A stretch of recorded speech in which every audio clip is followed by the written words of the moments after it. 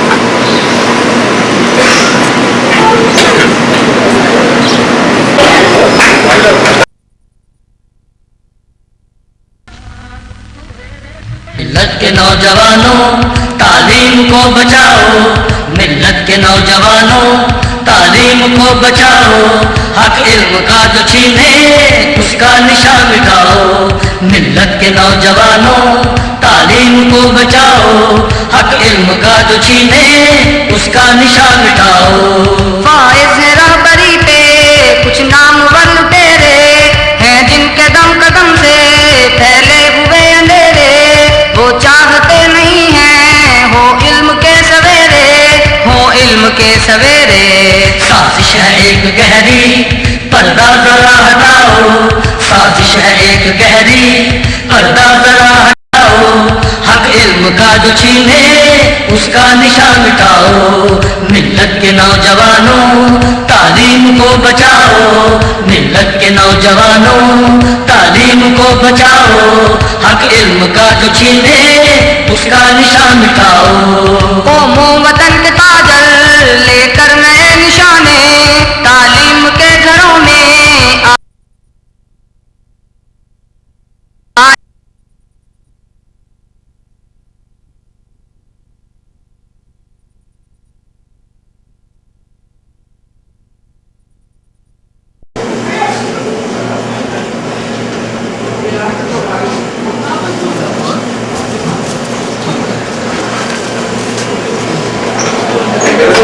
بہت مشکل ہے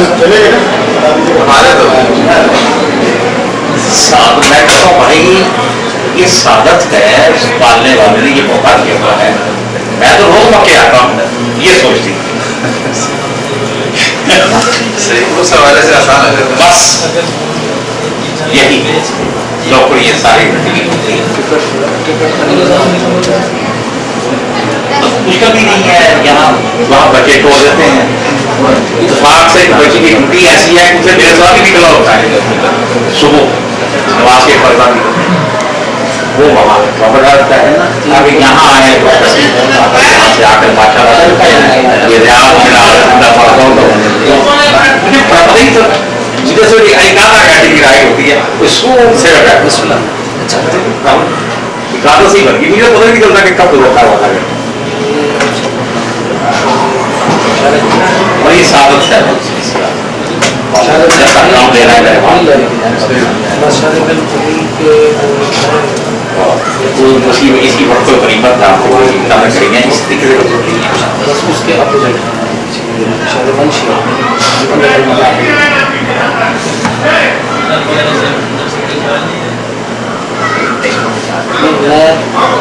جو نیا یو کٹ بنا، ہاں جو نیا یو کٹ بنا ہے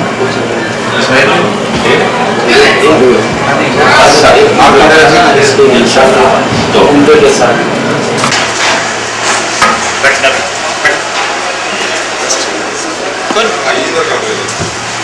شکریہ آئے صاحب آئے آ جائیے یہاں آپ بھی شامل ہو جاؤ، کیا بات ہے آ جاؤ آ جاؤ آ جاؤ آ جائے بات ریاض آؤ گی آ جائے سر ریاض صاحب آپ بیٹھے سر بیٹھے سر تشریف رکھیں آپ بیٹا آؤ ریاض آؤ کہاں گئے وہ اپنے آ جائے بیٹھے سر بیٹھے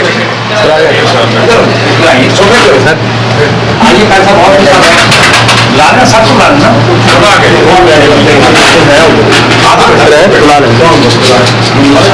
لا